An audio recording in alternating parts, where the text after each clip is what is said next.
Esse é o primeiro vídeo do Casal com Propósito. Eu sou o Helder Cortez. Eu sou Isabela Cortez. E a gente vai falar do caso do Nego do Borel. O Nego do Borel é racista? Teve essa questão da ex-namorada dele que acusou de racismo, dizendo que ele odeia negros e pobres, sendo que ele tem uma origem humilde. Então a gente vai falar sobre esse assunto hoje. Pessoas, digamos assim, que vêm de origens humildes, pessoas até negras nesse caso, que não gostam ou têm um certo repúdio até de pessoas negras ou até pessoas pobres também, ou até as duas coisas.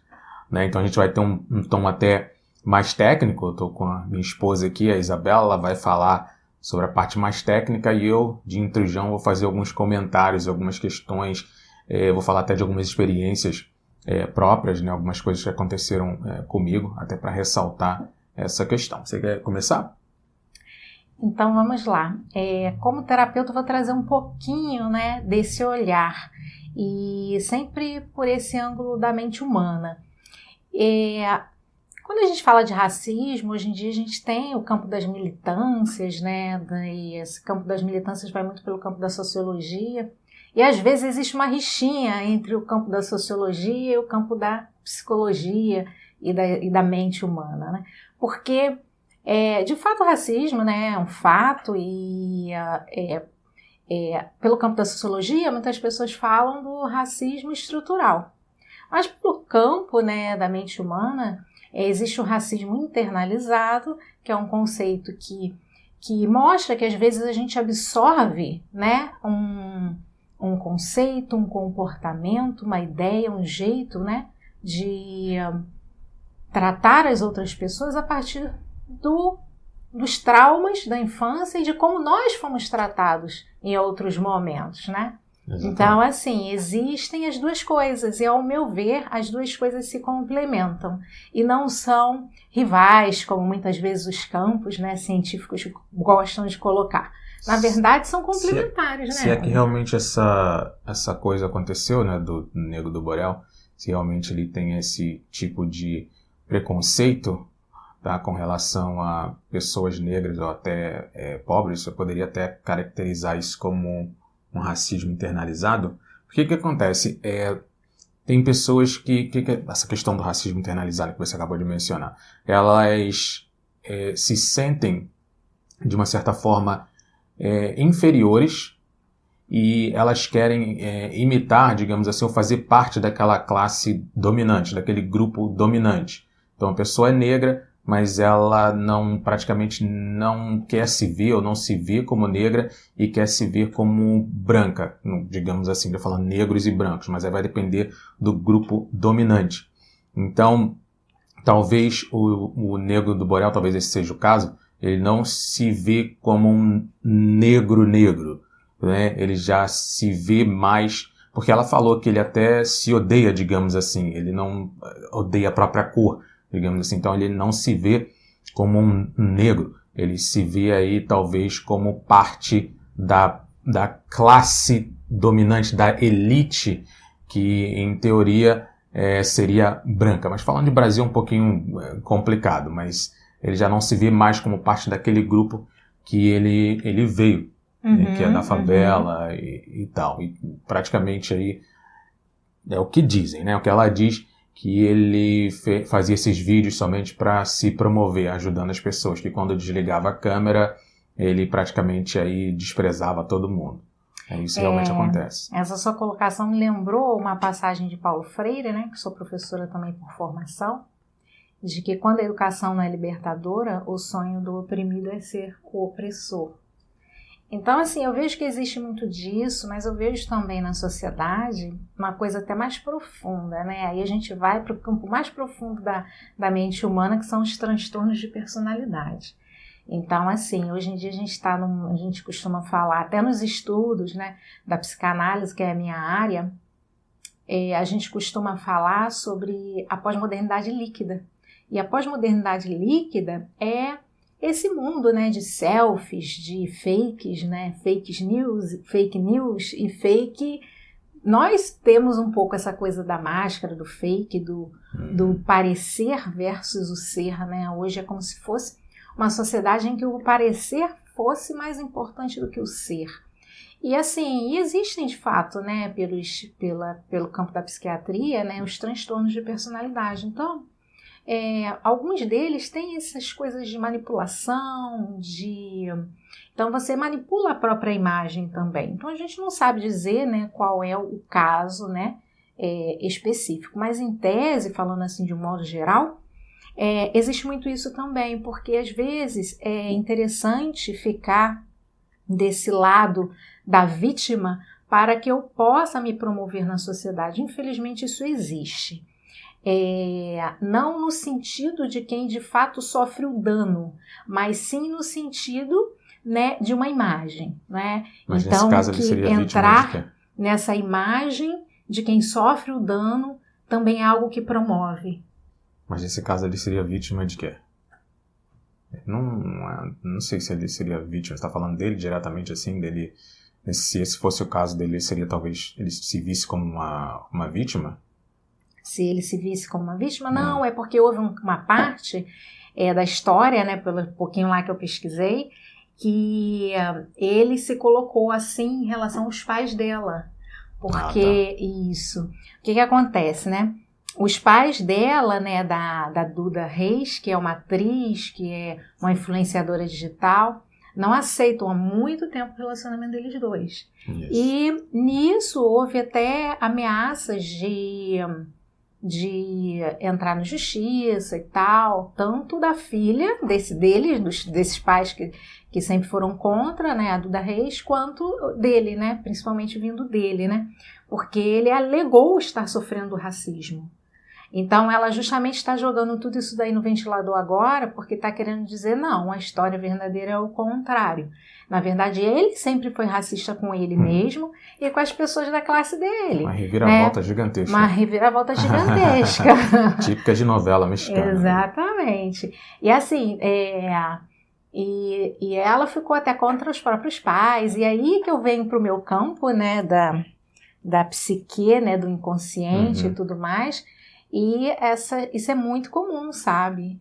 Aí agora, o que está em tese é mais até a questão do relacionamento abusivo, que está na mídia aí até um pouco mais do que a questão do racismo. Mas aí existem várias questões, mas a gente se atenta só para a parte de racismo, que senão vai ficar uma coisa muito extensa. Porque mas a gente pode fazer um outro depois de relacionamento abusivo, porque isso é super sério, é bom de se falar. Porque ela o acusou de várias coisas. Sim, entendeu? Então aí a gente tem que ver se realmente... porque na verdade a acusação começou daí. Aí depois que ela meio que jogou no ventilador racismo, entendeu? Isso. É como se fosse assim, eu tô com raiva porque ele me bateu, porque fez isso, porque me traiu, tem muita história de traição, etc. Aí agora eu vou jogar no ventilador a real, a verdade, né? Cansei. É meio isso, entendeu? Mas é interessante ver uma menina branca, né, acusando um negro de racismo, porque muitos negros acreditam que outros negros não podem ser racistas, né? Isso não existem para ele. O negro não pode ser racista porque é uma coisa já institucional, que tem uma relação de poder e tal. Mas existe, como você já falou, esse racismo internalizado, né? Então o próprio nome já diz, racismo internalizado, ou seja, aquele negro que não gosta de negro. E aí eu já tenho até alguns casos, não sei se isso já aconteceu com você, mas normalmente quando eu sofro algum tipo de racismo, já digamos assim, normalmente eles vêm de outros negros. Teve até um caso, eu nunca te contei essa história, mas eu já contei, acho que já online. Revelações.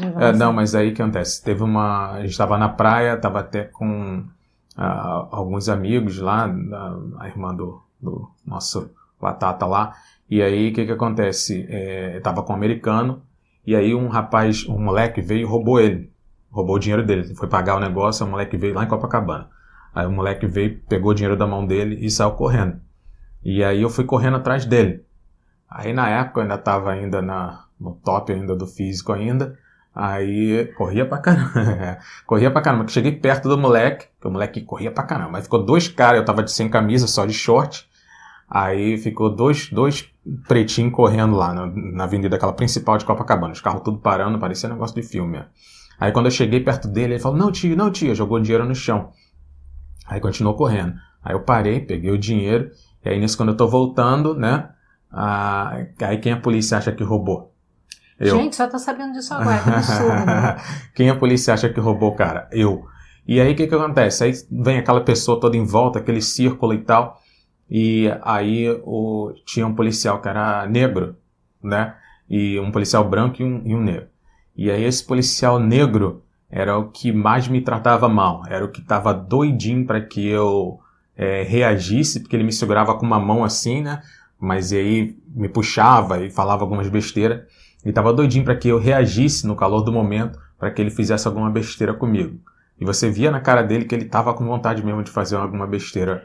Gente, você comigo. me lembrou um outro episódio, foi o único que eu lembro desses 10 anos que nós estamos juntos, é o único episódio que eu lembro de ter visto você ter sofrido uma situação. E esse aí você nunca me contou, depois vai ter uma DR depois desse vídeo. Sim. Mas assim, eu lembro de um que nós estávamos naquele mini shopping em Duque de Caxias, e aí a gente tinha fazendo hora para alguma coisa, e um segurança veio seguindo a gente. E eu fiquei muito danada da vida. Falei, vamos sair daqui, vamos sair daqui, vamos sair daqui. Você lembra dessa história? Eu lembro mais ou menos. Vamos sair daqui, vamos sair daqui, vamos sair daqui. E de fato, esse segurança, ele também era negro. Enfim, pessoal, assim, Einstein dizia que contra fatos não há argumentos, né? Então, eu também, no meu tempo de professora, aconteceu, eu vi muita situação, né, das famílias de alunos meus. Então, tinha uma aluna que tinha um complexo terrível com o cabelo por conta da avó, entendeu? Então, isso acontece, sim, isso é real, sabe? E eu, quando era pequeno, eu acreditava que se eu deixasse meu cabelo ia crescer para baixo. Nem ia crescer para cima. E eu ficava com vergonha do cabelo crescendo para cima, porque eu achava que meu cabelo ia crescer para baixo. Uhum. E aí, assim, a gente sofre bullying, né? Eu sofri um bullyingzinho em relação ao nariz e tal, quando era mais nova e tal. Mas depois, quando eu vi que tudo isso daí era coisa que queriam, sugestão negativa, como eu chamo hoje, colocar na minha cabeça, eu deixei tudo isso pra lá. Mas assim, existe então, né, na verdade, a questão estrutural, né, esse racismo estrutural, de toda uma história que vem da escravidão, mas existe essa internalização, né, da própria ancestralidade. Sim, eu acho que é uma falta de autoaceitação, sabe? E como a pessoa pode fazer para melhorar isso? Porque as gerações anteriores, elas estão mais próximas à escravidão, né? Aliás, se a gente for pela perspectiva histórica, a escravidão tem muito pouco tempo. Então, assim, a gente sabe que os nossos avós, nossos bisavós, né? A gente pode ter tido uma bisavó escrava, né? Um bisavô escravo. Então, minha bisavó parecia aquela escrava. A mãe dela era, na verdade. Então, olha só, faz muito pouco tempo. Então, nós temos isso nos nossos ancestrais. Então, eles foram tão estigmatizados, né, que isso internalizou, pode ter internalizado e acabou repassando, né, para as gerações seguintes. Mas esse racismo internalizado, já que é um tipo de falta de identidade, como é que você acha que, por exemplo, se o Negro do Borel tem essa questão, como é que você acha que ele poderia superar isso? Só para a gente dar uma finalizada. Então, gostaria de não dar o exemplo exatamente do Negro do Borel. Não, mas tô falando em geral, tô falando porque eu usei o nome dele, mas tô falando em geral. Okay. Se ele tem esse problema. Sim, as porque pessoas assim, têm esse problema, por toda a história geral. que eu li, né, vi vídeo, li, tal, parece que o caso dele é outro. Mas, então, eu prefiro falar de uma forma geral. Então, assim, o racismo internalizado se resolve com, de fato, a autoaceitação, né? Resolve com, de fato, também a própria compreensão e conscientização da miscigenação do povo. Inclusive, está para chegar o nosso MyHeritage, né? Que é um exame que a gente busca lá dos Estados Unidos e a gente vai ver todas as nossas origens ancestrais, né? Se a gente tem da África, do Japão, dos Estados Unidos, a África do Sul, África do Norte, enfim, né? Mas Europa, nesse caso a então, pessoa então deve procurar um terapeuta, deve fazer terapia. Claro, se a pessoa ela não se aceita, independente de ser preta, negra, branca, amarela ou o que for, magra, gorda, porque tem isso, né? São todas as questões, não é só questão de cor de pele e etnia. Ela deve, de fato, buscar fazer terapia, buscar uma fonte de autoaceitação, né? Que ela tenha essa ajuda profissional. Perfeito. Beleza, pessoal. É isso. Para o vídeo não ficar muito longo. Então, se você gostou desse vídeo, dá um joinha aqui embaixo. Não esquece de se inscrever no canal. Se vocês quiserem sobre relacionamento abusivo, pede lá também. Isso. Fala do seu canal, antes que eu esqueça também. Sim. Pelo Instagram, @terapeuta Isabela Cortez. Isabela com S e um L só, Cortez com Z. E o canal do YouTube, que tá fresquinho, mas eu vou botar mais vídeos lá. Tá fresquinho. Acabei de inaugurar. Eu vou deixar aqui embaixo na descrição. Mas Isabela Cortez, Constelação e Evolução. Tem a perspectiva da constelação familiar também. Isso, eu pretendo aprofundar isso. Eu vou deixar aqui embaixo na descrição do vídeo. Aí o pessoal só clicar lá e aí você dá uma curtida lá no canal dela. Acabou de criar canal novo e o conteúdo tá, excelente. É isso. Então, gostou do vídeo? Dá um joinha. Quer dar a sua opinião? Deixa aqui embaixo nos comentários, tá legal? Se você ainda não se inscreveu, se inscreve no canal e não esquece de ativar o sininho. Se inscreve no canal dela também e vai lá no Instagram dela, Terapeuta Isabela Cortez. Show. Lá no Instagram, beleza? É isso, pessoal. Um abraço e eu fui! Esse é o primeiro vídeo do canal com propósito. Eu sou o Helder Cortez. E aí você fala com você. Tá, a gente só volta um pouquinho só de novo, porque é casão. O que eu falei? Canal. Falei canal? Falou. Vai.